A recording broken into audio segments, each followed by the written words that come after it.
right. Welcome back to Therapy Sessions. That's THAIRAPY Sessions. I'm your host, Auntie Hair Coach, and I help stylists discover your unique brand and use it to disrupt the beauty industry.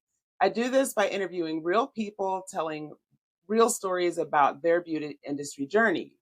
Today's guest has been awarded Modern Salon Top 100 and is the founder of All Hair Academy and the Beauty Collective, two programs focused on making the beauty industry more diverse and inclusive.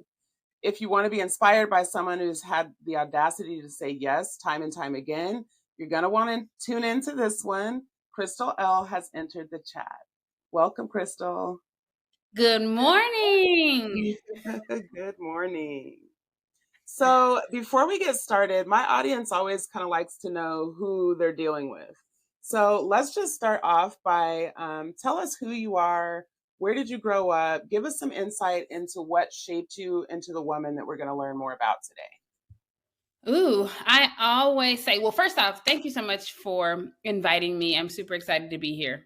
Yeah. I always tell people in the short I am St. Louis made, Columbia paid. So I am born and raised in St. Louis. I moved to Columbia when I was 16. And I've been here minus college ever since. I travel a lot. I said I would never be a hairdresser. I said hairdressers were dumb. My mom, seriously, I was like, yeah, nope, not at all. Clutch as pearls. Yes, that's no for me. My mom told me at 15, after my first experience at the hair salon, at 13, that I would be a hairstylist. And I was like, girl, no. And I entered into the industry at 27, so I came late to the game. I did a million things before that. And then when I came in, I think I came in at the perfect time. And I just did what I loved. And the big thing, I think, when I came into the industry, I had an idea that I was going to be disruptive, do something different. But at first I was really like, I just want to do Black women's hair that's not red or orange. Because that is no shade. That had been my experience. Like I wanted color, I just could never get what I wanted. And when I dove into theory, I learned really quickly that hair is hair. You diagnose the hair and you go from there. I became a colorist. I've worn every hat in our industry except for cosmetology school. So I did an apprenticeship. I managed that salon. I've had a hybrid commission and booth rental salon. I am now I've built salon suites. I'm the owner of a commission salon, and I've been an educator. So I've literally done everything in our industry. And I do it on my own terms and in a way that just makes me happy. Yeah. No, so you've already given us a ton. I want to back up. I also born in St. Louis. I didn't know that about you. Oh, okay, yes. You'd be like, girl, what high school you go to? You know, that'd be the first question. So what high school did you go to? I went to high school here, but I grew up, all my siblings graduated from Hazelwood East or Berkeley. So I lived in North County my whole life. Get out. So my father is from Berkeley, so maybe we'll talk on another line. We might be cousins, girl. Well, my whole family is still there. And Berkeley runs deep. So yeah, definitely got it. Yeah. I actually didn't go to high school. I've never actually lived in St. Louis for any period of time. My father was in the Air Force. But I spent all my summers there in University City. And my little sister graduated from Ladue. Ah, okay. No, I was and she actually graduated from Mizzou also. So yeah.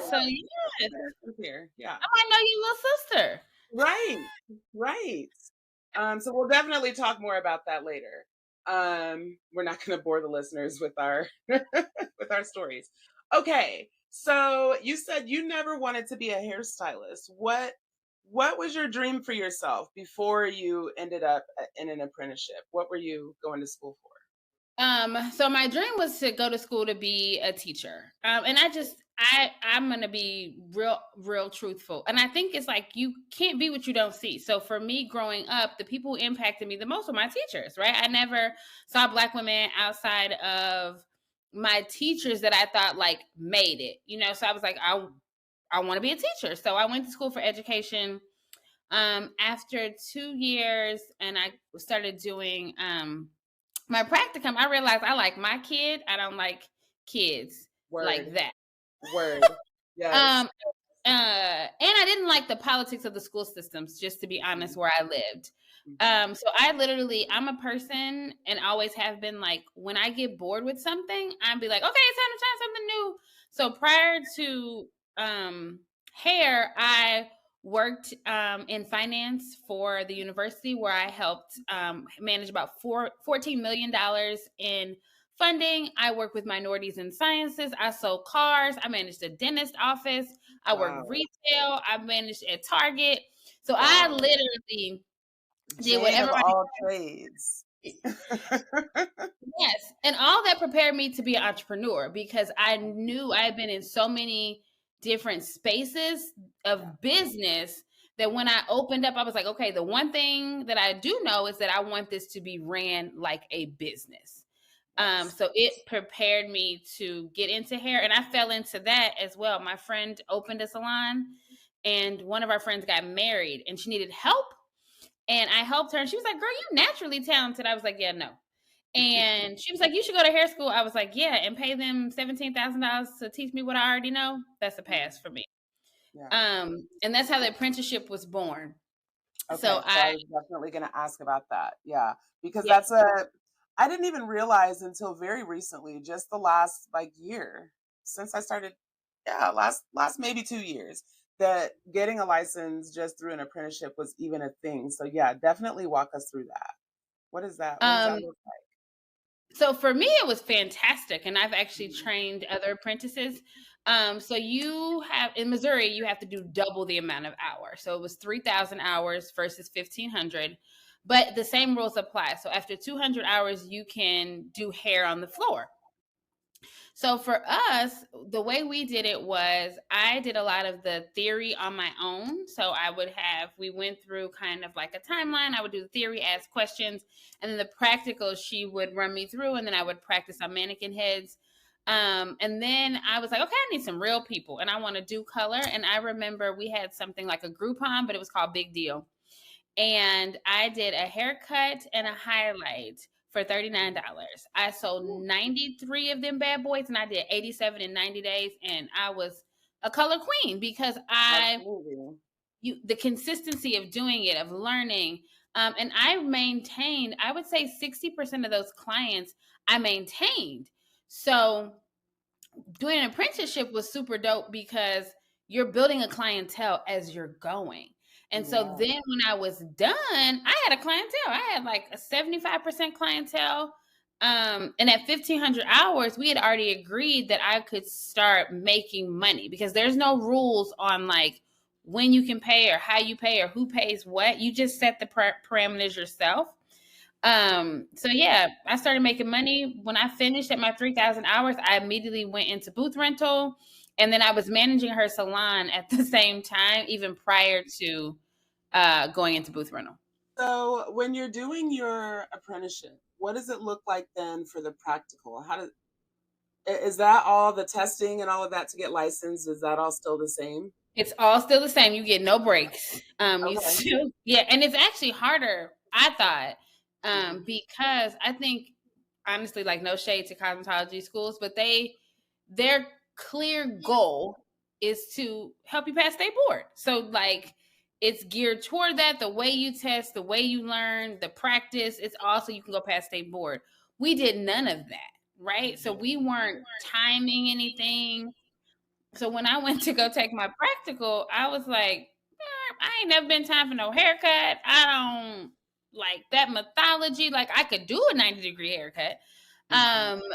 So that was problematic. So I ended up finding someone who had been a instructor, and we spent the day running through how the test would go. I failed my first time. So then I knew I was like, okay, I got to hire somebody to teach me how to take the test because I got the knowledge. Yeah. but I need to take the test. So I did that, and then I passed. Practical. After that was like a 94, no problem. In theory, I passed the first time around. So you still have to do your test Hmm. the same way somebody in cosmetology was school did. Nice. And that really speaks to your persistence, because I talk a lot about how a great majority, I would say maybe 60, 70, 80% of people who graduate cosmetology school don't go on to pass the board and actually live and be in this industry. So that really speaks to, despite you not wanting to do this, your passion, once you, I'm assuming you developed a passion for it as you were doing it. Yeah. I always loved doing hair. So Okay. I just thought it You wasn't a just, lucrative industry. Like okay.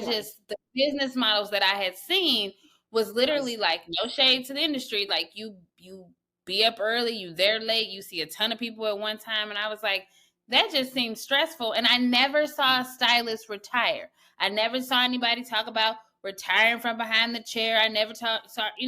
So that for me was not something I aspired to be. And it's Yeah. still now. Nobody be like, "Oh, girl, how did you leave the industry?" Oh, girl, I retired, or Yeah. Yeah. Absolutely. yeah, And so I know from doing my research on you that you are very much a processes and systems type of girl. Um, absolutely. so when you're talking about building a business and being able to retire, definitely there needs to be some processes and systems in there. I want to talk a little bit about artificial intelligence, because that's clearly becoming a thing. Are you using AI in your building of processes and systems for your business? It's so funny. I actually just did a blog. My blog that came out this morning was what is Okay. artificial intelligence and 3 ways to use it in your beauty business. Yeah. So I am a big proponent of innovation in general, whatever that Mhm. is. Mhm. And I don't know if I am. So I became the founder of a tech company actually May 1st. So Oh, I founded, yes. So I in March entered into a contest. It was called Missouri Startup Weekend. So Silicon Valley comes to Missouri, you present a tech idea. It's about 100 participants, 12 of us get to present, you make a prototype, you win. And part of the win is you actually create the company that you do. So I wow. yeah, so May 1, I became the founder of a Black tech startup company. Okay, Um, period. Congratulations. thank you. Thank you. Um, so I have been playing and so let's get truthful about AI or artificial intelligence. We've been using it. The algorithm is artificial intelligence, Sure. right? All of those things that we're trying to beat on social, it's artificial intelligence. It's just machine operating systems, right? Hmm. That Hmm. talk back to you. You put in input, it gives output. Hmm. AI is no different. I think people are worried of anything that we don't know about, right? There's people are like, oh, it's going to be used for bad. Everything that's created can be used for good or bad. It's just how you tend to use it. The internet is everybody use it every day. It produces good, it produces bad. Social media, people use it every day. Yeah, It's yeah, good and yeah. it's bad. Yeah, yeah. So I look at AI as no different, but I'm gonna tell you what it does do. It definitely helps you systematize things. It helps you do some of the heavy lifting when it comes to things in your business. And one of the AI things that I talk about in my blog that everyone should use is the instant messenger within Facebook and not so much Instagram, because Instagram is kind of annoying because every time somebody does it, it sends the same message. But you can actually on your Facebook Messenger for your salon business, you can program the AI to be very responsive, and it'll appear. So for our salon page, we have a concierge, and the concierge will talk back to you, and it's AI programmed. Um, Nice. and so it gives them the immediate responses, it answers questions. It starts building relationships before they ever even sit in our chair, building trust before they Yeah. ever even sit in our chair. And me not there constantly, leading that conversation. So big proponent of AI as a tool. Yeah. So So you talked about using AI like for your DMs, right? And social Mhm. media. Just like on a day-to-day task. Like I know I'll use AI to help me formulate questions for interviews. That's a way that I've used it. Or to help like give me the beginnings of researching even an individual to be interviewed, right? What are some ways outside of social media that you are using AI in your business? So I use it in my business right now in about, and I'll talk about it in the salon business. So Okay. I use it in the salon business, in reference to, we're big on blogs. I've been communicating to clients on the spaces that you own is Hmm. very important. So I own my Hmm. blog. We started my blog 14 years ago, and it as an email newsletter. It has been the biggest thing that has helped me build. And I actually retired from behind the chair last year. So I just have employees. So I Nice. haven't been in the salon doing hair since March of 2022. Nice. And and then prior to that, I was there like a day a week.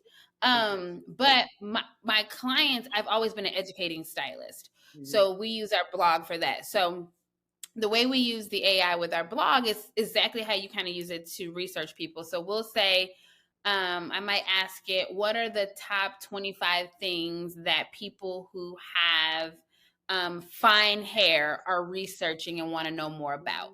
So it would give me the Yeah. top 25 things about people with fine hair. And then Yeah. I would say, okay, take the first topic and write me an outline for a blog with with three key points to hit. Yeah. And then I would fill in for that, and then I would go back in and say, now check for grammar, spelling, punctuation errors, and make Love it. corrections. Yeah. So So just being very and then I would, specific. mhm. Hmm. And I always tell people it is a robot, right? And Hmm. you're talking to a robot that's going to do exactly what you say. You just have to ask it the correct things. Yeah. And so from that blog, I will then go and say, okay, write me an intro for the email for this blog. Okay, Okay. now break out 4 topics that we may be able to discuss on our social media. Yeah. Um, so I use it for repurposing content, for editing, for Yes. writing ideas. Yeah. Yes. Yeah. I've even used it to help me write captions. Yeah, it's really helpful. I'm excited to see. I do love innovation, and also I realize that I'm getting older, and so I really catch myself having to like force myself, right, to like keep embracing these new things, because one thing about the world in general and this industry in particular is that the only constant is change, right? So, Yes. yeah. Okay, so you talked about being a salon owner. How long were you, so you were an apprentice, and then how long did you Mhm. stay at the salon where you apprenticed? So I stayed at the salon where I apprenticed 5 years. Okay. And then did you go straight into salon ownership, or did you go to I another actually salon? so I was booth renting, so I was running my own business, but being paid an hourly rate to manage that one. When I stepped out the first time, which was very short, I went into another booth rental space. Okay. And then someone gifted me a salon. And for me, I'm gonna like for me, my whole beauty industry career has been a consistent message from the creator, from God telling me that I'm on the right path because doors just open, open, open, open, open.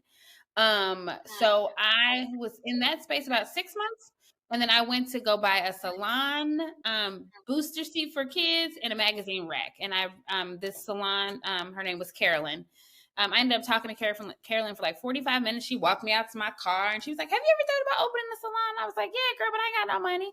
The bank ain't giving you no money to open a salon. Yeah. Unless your partner got some money. Like Mhm. you ain't getting no bank loan for your beauty business." Mhm. Not Mhm. 14 years ago. I think they doing better. Mhm. Um, and she said, "Well, what if I gifted you everything in the salon? I would stop selling it right now. If you want it, I would just give you everything." And I was like, "Well, let me think about it, girl."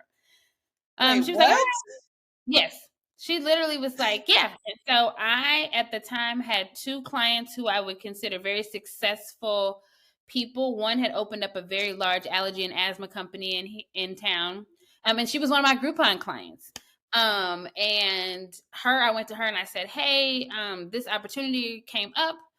I got a semi business plan, but I wanted to be ran like a business. So I wanted the branding, I wanted everything to be very business professional. And she said, okay, well, what's the problem? I was like, well, first, you do think it's a great idea? She was like, I 100% think it's a great idea. And then I was like, and the second point, it's like the money. So I think I need about $9,300. And she said, well, I'll give it to you. She said, you go home and you tell me how you're going to pay it back. No interest. And then we'll write an amortization form, and then I will write you a check. So she gave me $9,300. It took me about 18 months to pay it back. And then the second person I talked to was my client who had run HR for the federal government in the cotton exchange area. And I asked her, and I was like, I want to onboard and be like a business. I want real HR. Will you help me? And she said, I will donate my time for 1 year. I will onboard every one of your employees. I will write your I will write your manual, and I will gift this to you for a year because I believe in you. And at that moment, Chrystal L Hair and Makeup was born. So that was in 2015. I opened my first brick and mortar hybrid salon that was gifted to me. Wow. Yeah. Wow. And this is just being in the right place in the right time, A. And then B, like I said earlier, just having the audacity to believe in yourself and say yes. Yeah. Wow. And then having the courage to ask for help, because a lot of us don't always have the courage to ask for help. Yeah. I always say the answer is already no. Like, it doesn't hurt to ask. Like, there's already no. So you ain't going to lose nothing. Yeah. People are so concerned about our egos and our pride or whatever that we will have a closed mouth. And my mom always said, closed mouth don't get fed. So if you don't talk, you're not going to get the nourishment that you need. So I ask for anything. I'd be like, anything. Like, Yeah. I mean, The worst they're going to do is yeah. say no. The worst they're going to do is say no. And nothing changed, right? Like, you Right. didn't lose anything. The answer was already no. Right. Yeah. Wow. That's so incredible already. Okay, so then when did you pivot into education? Were you already doing some education, or when did you make that pivot? So I've always been an educating stylist. So I would always talk to my clients about the why, because I felt like I never knew why people did the things they did to my hair. And I was like, man, so with my clients, I always talked about the why. The first education I think I did was my apprentice. And I met her randomly. I was in Sally's buying a wax kit. And she was my checkout lady, and she had beautiful layers. And I was like, girl, your hair is fire. Who did your hair? And she was like, oh my God, I cut it. I was like, you do hair? At this point, I'm recruiting employees. Yeah. And she was like, So no, you I'm a already nail own the tech. salon at this point. Yes. Okay. She was like, I'm a nail tech. And I was like, have you ever thought about doing hair? And she was like, yeah, but I want to get to build some more of my clientele. And then I'll go back to school. I was like, what if you ain't got to go back to school? What if I teach you, and she was like, well, how do you do that? And I told her how I did it. And long story short, her name is Sasha. She came on as my apprentice. So that was my first, like, educating another stylist. So Sasha, and what I loved about Sasha is Peruvian. And I have always had a diverse clientele when it comes to hair textures. That's why I scaled so fast. And so with her, it was the same. Like, you cannot work for me if you don't do all hair textures. Like, that is a non-negotiable at all. Like, it's not even, that's just how we roll. So it was really cool to go against, like, the grain of what we typically see, her being a non-Black woman doing all hair. And what was crazy is I knew that she was going to have to spend more time in that area, not because she wasn't skilled, but because I wanted her to be so comfortable that no one even questioned her. Right? Like, now it still happened.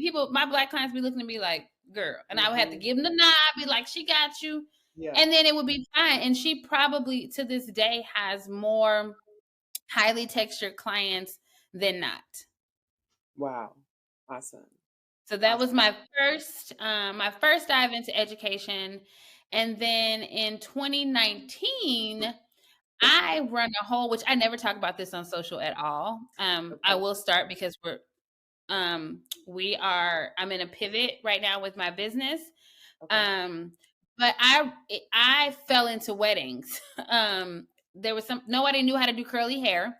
There was a wedding venue that was a fine haired, um, medium density, curly haired uh, model for this brand shoot, and Okay. nobody in our town knew how to do her hair. So Wow. they called me and I was like, I don't do weddings. That's the one thing I don't do. And they was like, oh, just come. And, and I went and I had so much fun. Well, then I started getting phone calls for other people for styled shoots for weddings. So then I had this portfolio of beautiful wedding hair that I had done. And I was like, okay, this is actually kind of fun. And I was like, I could build a wedding team outside of my salon Mhm. and make them commission and make more money, but not have to take on any more overhead.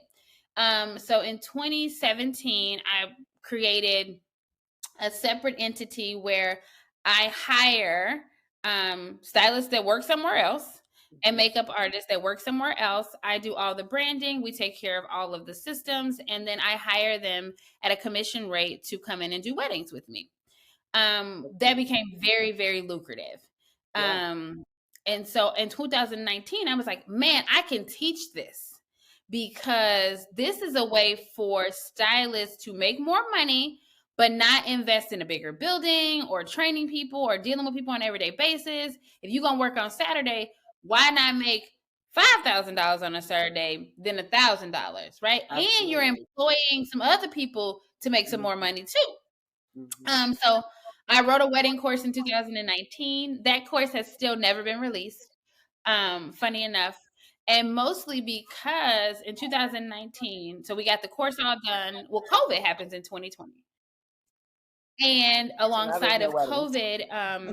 COVID, Joyce, huh? There I was, just said, well, so no, now not there's a no lot of weddings. weddings. Yeah. Um, yep. George Floyd is murdered. Um, Very similar, my cousin Philando Castile is murdered. Our industry starts having conversation around um, how segregated our industry is, right? And I'm like, okay, y'all, now quit playing. So y'all trying to tell me that at this moment we all just realize that we live in the most segregated spaces. I mean, work in the most segregated spaces in the world outside of churches. Now that's a lie. That's a lie. Now Mhm. I don't know what privilege you have that you didn't know, but as a black woman, I mean, it's very obvious for me. It's the world I live in every day, always has been. As I even learned color, I would have to go into predominantly white spaces, right? To have the color classes because most brands were not promoting black and brown people to be educators. So if I wanted to learn about color, I was going to be in a white space, or when I went to the New York Hair Show, there were more stylists of color who had like independent brands or worked for smaller brands who had some breakout rooms. So anyway, when the industry came up with that, I was like, well, that's a lie. Mhm. Um, and I started just kind of having conversations around like I've always done all hair, and it just makes sense, right? It just makes sense to do whatever you do and then do it so well that you can do it on everybody because all money is green. So when you cut yourself off where you like, oh, I only do this thing on this particular hair texture, that's a problem because hair texture has no skin color. I got white women who have high density, kinky hair, and then I have black women who have low density, fine, straight hair, right? They all want Mhm. color.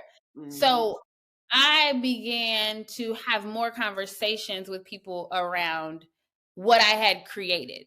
And what I learned very quickly, and I still believe it to be true, it was an anomaly.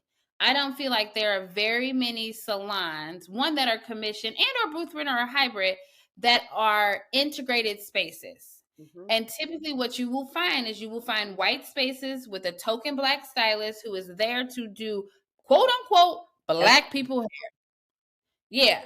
or And ethnic hair. I hate that. Ethnic well, hair. in the Like, what first does that point, even so mean? first, And ethnic, and people need to stop using that term in general. So ethnic Yeah. actually means non-white. It is a derogatory term in every single country but the US. Ethnic is non-white. So no. And then furthermore, all hair has texture. It is texture in itself. It's just what kind of texture is it? And that just goes back to our education system. They're teaching and perpetuating the same stereotype. And I always Mhm. say, no shade to the people, because I think Mhm. all of us did exactly what we thought we were supposed to do. We all went to cosmetology school or whatever. We all went past state board. We all found jobs in spaces where we felt safe and where we belong, which ultimately led to very segregated spaces. So Absolutely. that's when All Hair Academy was born. I started with just a mastermind of, I think we started with 7 people. We sold out in 24 hours. It was a 5-week course. I think I launched it maybe 3 or 4 more times. Raising the price point, selling out every single time within 24 to 48 hours. And then as I'm doing this, what I'm learning more and more, and what our industry is doing that's problematic for me, is our industry's response was, we just gonna teach everybody how to do curly hair. That's gonna solve the problem, right? The problem is that we just don't know how to do curls. That's it. So we gonna make everybody do curls, and then we gonna be straight, because then everybody gonna know how to do curly hair. And I was just like, no, like, Yeah. this is the same. That's not the Harmful answer. approach. Yeah. Yeah, that's not the answer, because at the end of the day, if you can do curly hair all day or whatever, and I sit in your chair and you say, "Oh my god, you got a lot of hair," or you don't know properly how to wash my hair, or the terms that you use are derogatory, then it's going to be a problem. So you can be the baddest stylist on the block and do all the things, but if you don't understand what it is to make a safe space for somebody, it ain't going to work. Yeah. And unfortunately, what I have learned in the last couple months, and this is the first time I'm going to ever say this out loud. Woo, this is really, because it's called therapy session. My Black and Brown community thinks that my goal is to promote and create spaces for the LGBTQ plus community. And I had several friends who, like, I thought they like look at my stuff and like had a clue, and they told me that, and I was like, well, that's an identity. That's like one identity of a million, right? That make us who we are. So when I am talking about a safe space, yes, that community is included, but so is the community of plus size people. So is the community of single mothers. So is the community of people who wear glasses, because those are all social identities. Mhm. We don't know enough about enough things that we make all these assumptions. And when I started this, I really started this like no shade for us, like for our Black and brown women. So to realize we're being left out of a whole conversation and a whole revenue generating structure. Mhm. And we can make just as much money, if not more money, than our counterparts. I thought I would be a beacon to be like, let me show you how. Mhm. But somewhere something happened that my message came across completely differently. Well, I mean, I think that well, first of all, like we have to be honest and open in that those all of those communities that you just listen, like you can be those things and be black. Like just because I'm speaking to the safety of, you know, a gay or trans person doesn't mean that I'm not also speaking about black people. That can't be, those aren't mutually exclusive. In fact, I mean, they're very often the same thing, right? Very often. Um, so there's that. I know. So the salon, your original salon where you got your apprenticeship in, was that an all-inclusive salon? Like, was that all hair textures? It was. And it was because, so I would say the male in there who did hair, he didn't really have he had a variety of textures, but maybe not a variety of diverse backgrounds Okay. of the people. And then the owner of the salon was a Polish woman who had a biracial child. So she had been in the game 17 years prior to me. And Okay. so she had to learn how to take care of her child's hair, which Mhm. ultimately taught her more about learning about more textures. Sure. So she was very much into doing all hair. Now, what I will say is we're the era of I came into the industry as the relaxer was like leaving and the natural was coming in. So she was very much around the relaxer. I would probably say probably within the second year of my apprenticeship, we phased out relaxers pretty much altogether. Because most of my clients colored. But I just remember the first time I did a natural, I was like, yeah, that's gonna be a no for me. Like a Yeah. blowout on a natural. I was like, yeah, no. And I remember it probably took me like 5 hours. And I just remember her saying to me, it was hard the first time, but so was your first color. So was your first haircut. So was your first perm ride. You're going to make a system for this and you're going to have the experience that it's going to get easier. And baby child, I can do a blowout. I don't care how much density at 2 hours max and it blow in the wind. And I Okay. round. Yes. So Yes. it's the practice. And I tell people all the time, like, it's no different than the first time you picked up your shears, Yeah. right? You didn't know how to do it, but you stayed with it. So why learning another hair texture outside of what you've already learned? Why is that any different? Absolutely. So have you ever worked in a corporate salon, or have you I always have never worked in a corporate always been salon. independent? Okay. I came into the industry. The very first place that I ever worked, I was recruited to, it was a very small family owned salon. I think they owned like 30 locations.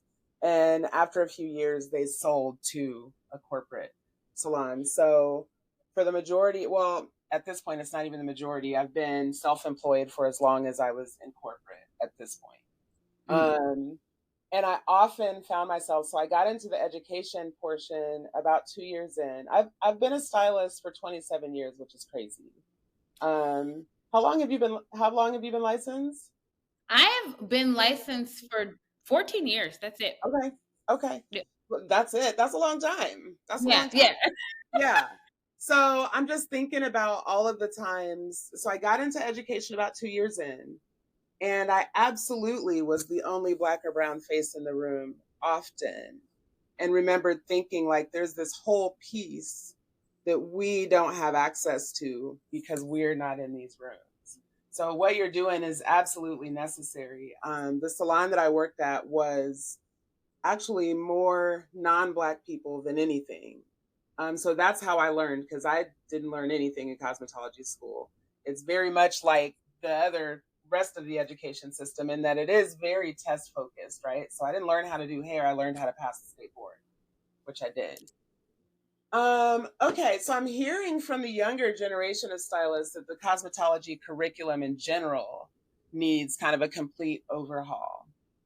So I have a few questions that I've written down for you for that. And I think you kind of touched on it already, but I just want to kind of maybe dive a little bit deeper in there. So, number one, do you agree with that assessment that the cosmetology curriculum needs a complete overhaul?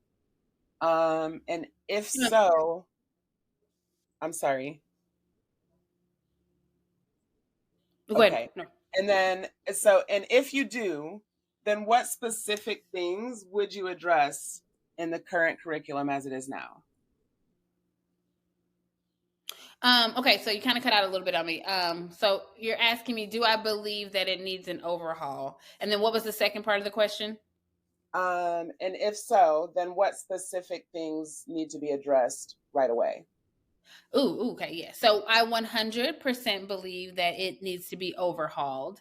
I actually even tried in my own state because in Missouri we have about 900 hours, and I believe every state has a specific number of hours that are just up for grabs, right? Okay.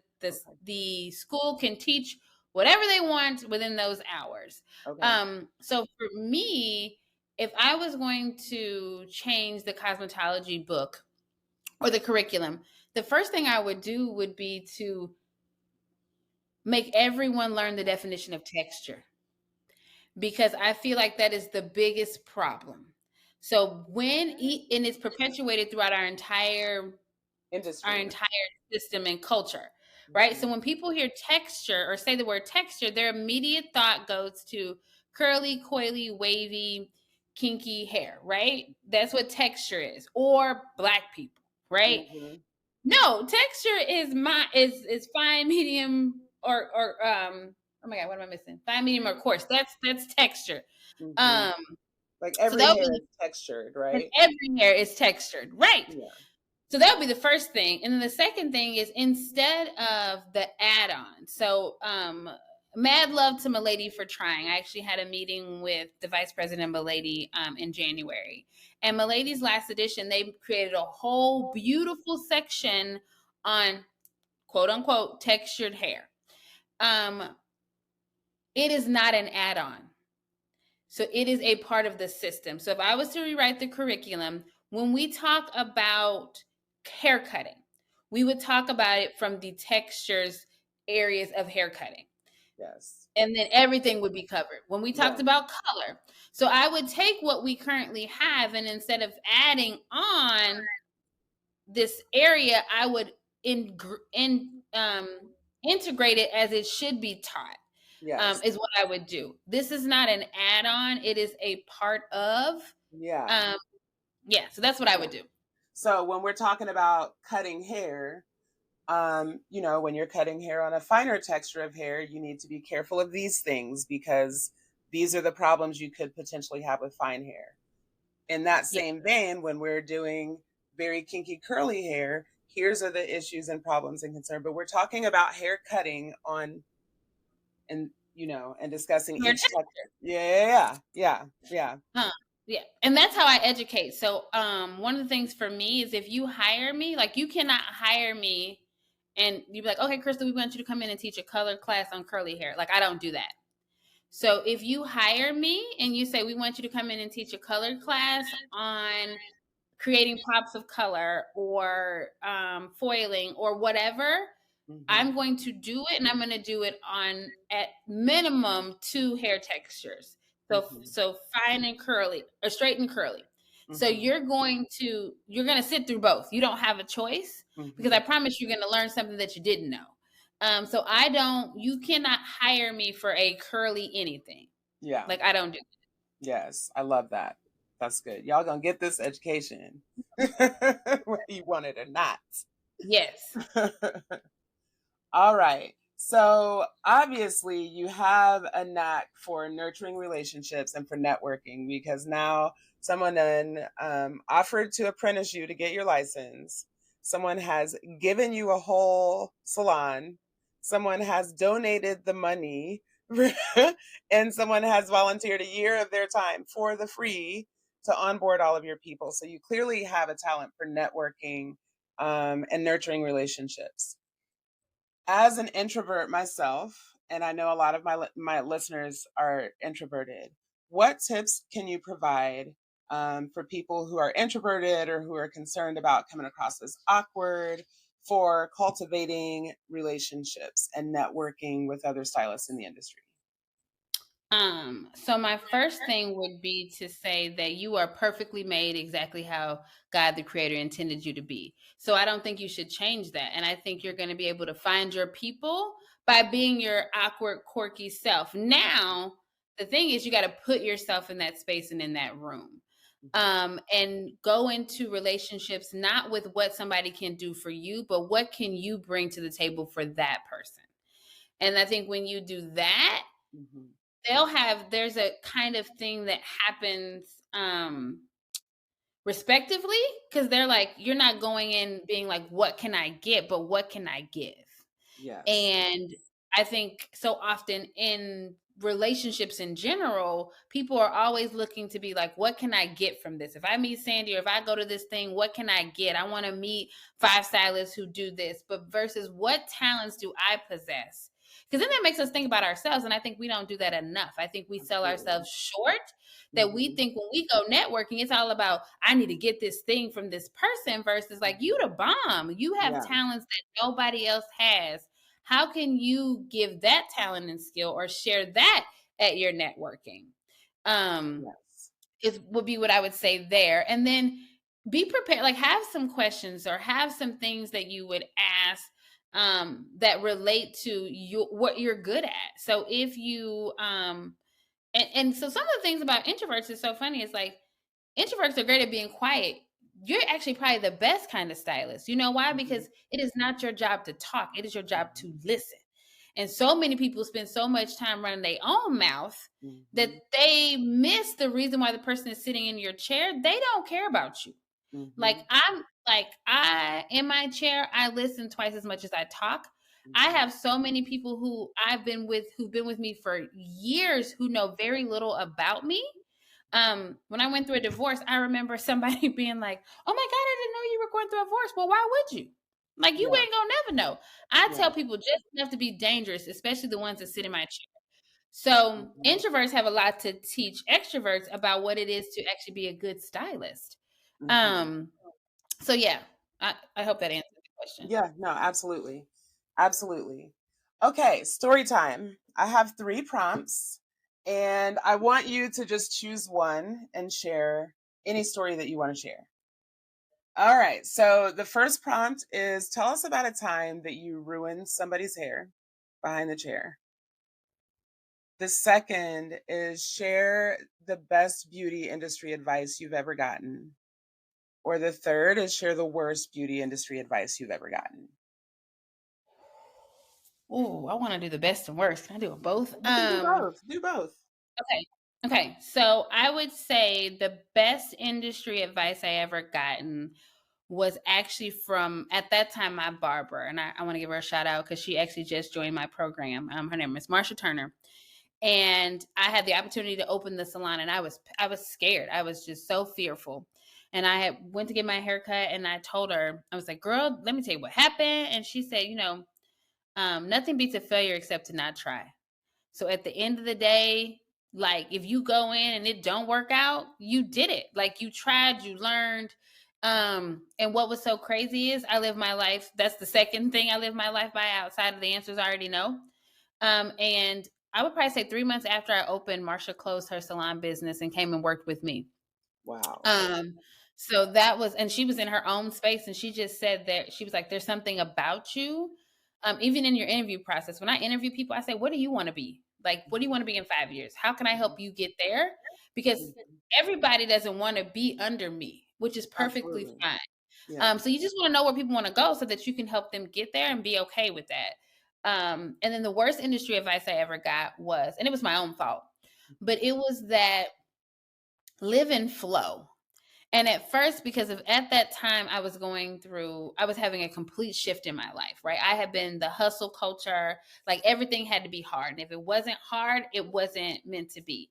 And so at this time, my business coach, and she was here, my hairstylist coach said, like go with flow, just go with how you feel. And so, girl, half the time I don't feel like doing shit. So I wasn't doing a Well, whole lot.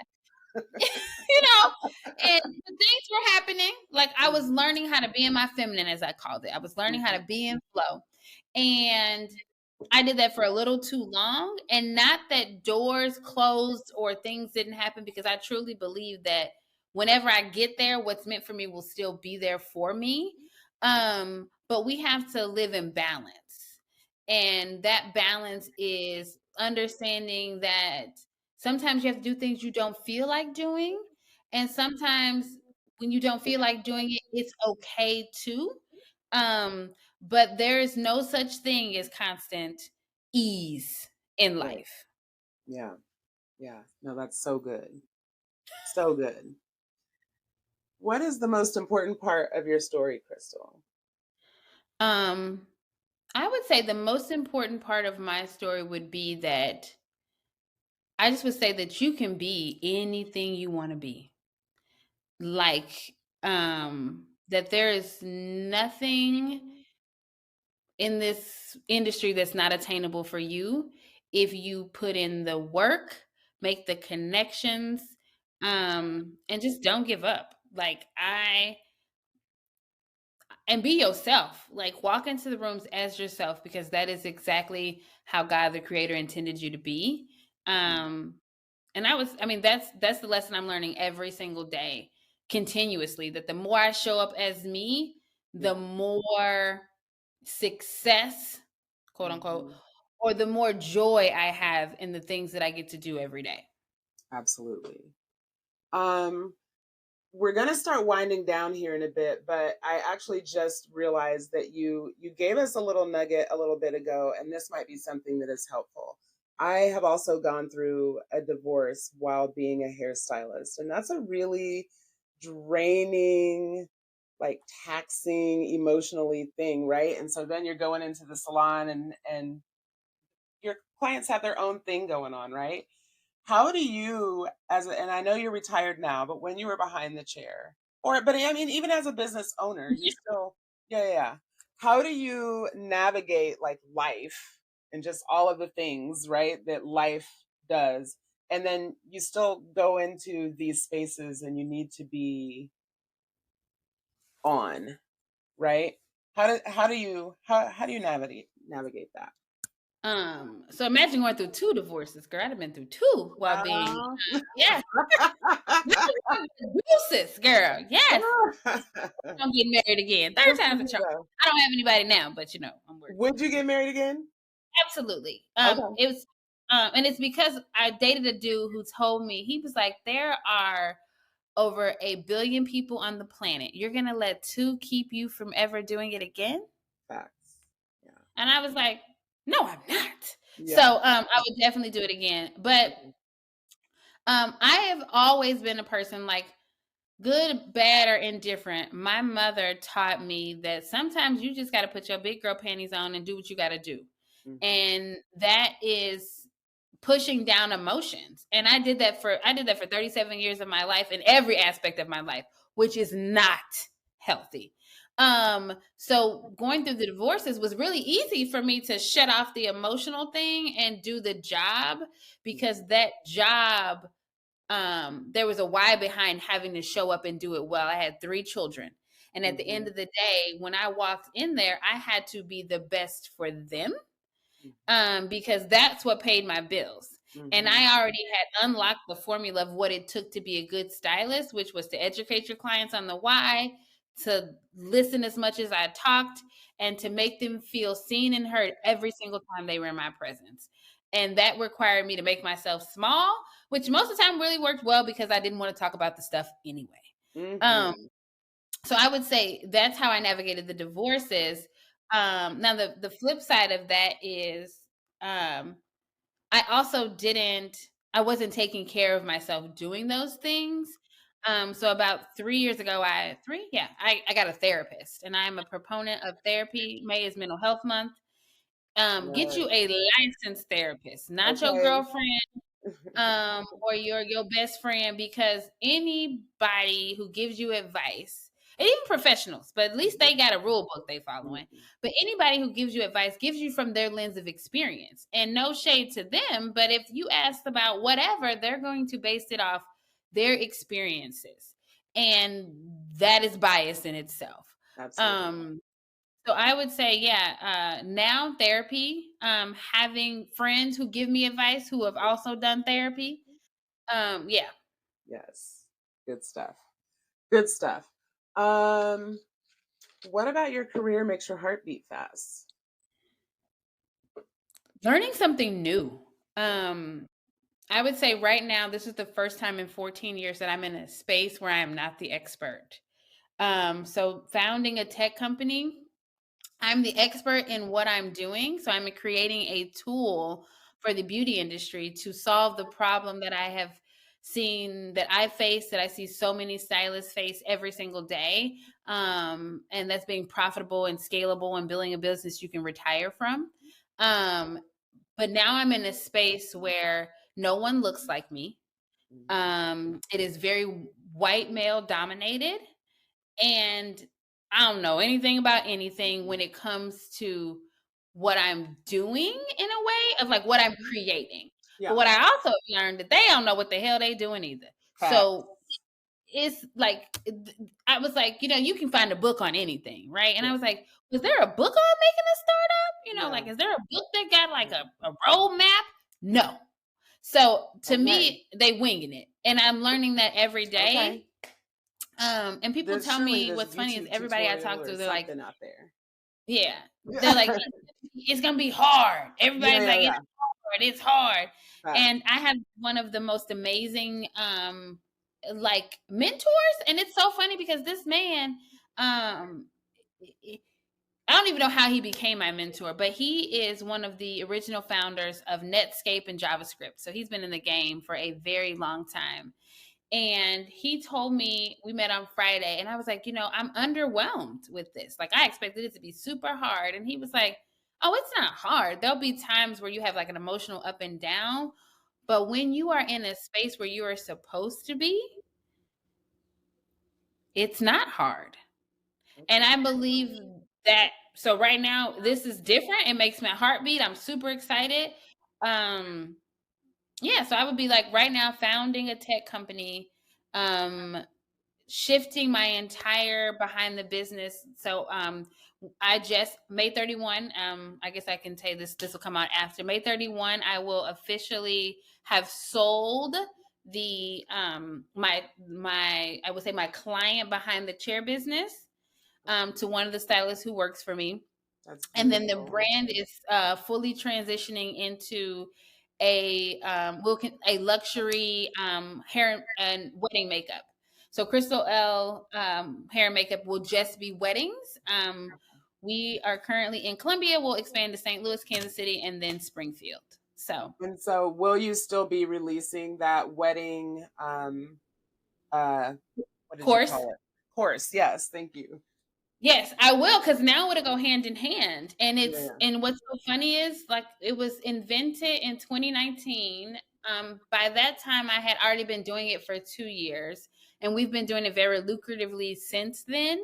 Mhm. So it is something that's tried and true. And what I always say, like when it comes to coaching or educating, as you look for people to help you along the journey, ask for receipts, because I believe that in our industry, especially after and during COVID, everybody became an educator. Everybody know everything about everything and don't know nothing about a lot. Yeah. And they've been able to make very beautiful brands and marketing and hiring the best people. And they've never once created what they're trying to teach you how to do.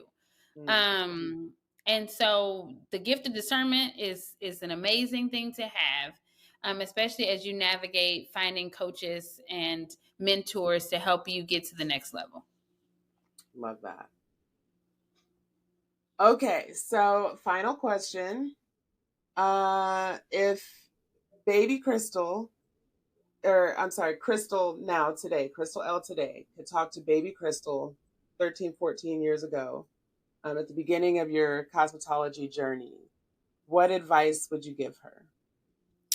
I would tell her that she's worthy and she was born worthy, and that everything that she gets, she deserves because she was born to be worthy of it.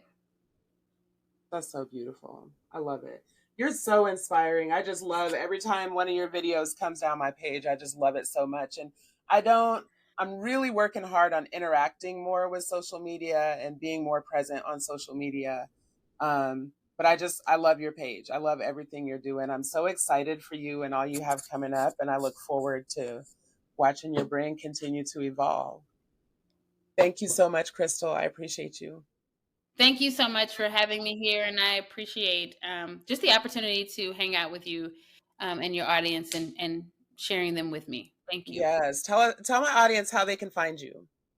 You can find me on all things All Hair Academy. So allhairacademy.com, All Hair Academy on Instagram and on Facebook. And I have an amazing free community on Facebook that's All Hair Academy. Awesome. Thanks, girl. Thank you.